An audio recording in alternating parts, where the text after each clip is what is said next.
Hi everyone, welcome back to my channel. In this video, I am out on the South Skyway Pier, and I'm right next to the bait house. I'm just right across from where you park whenever you go to the bait house on the South Pier there. So I'm dropping this in. This is in late spring, early summer. I want to say I dropped this in May or June. But what you're going to see here is on the top, there are just a ton of sardines that are kind of on the top, and they migrate into the bay in spring and early summer.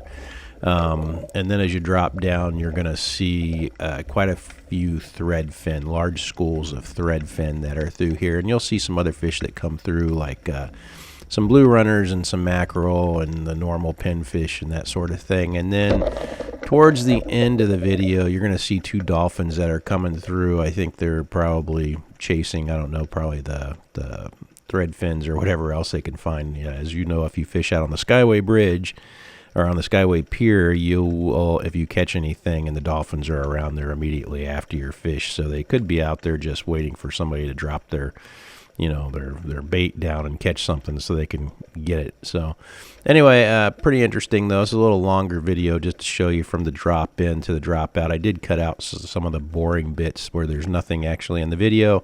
Anyway, I hope you enjoy these videos. If you do, please do me a favor and hit the like button down below. And if you'd like to see more, please hit the subscribe button. Hope you enjoy the video and look forward to seeing you back next time. Thanks. Take care.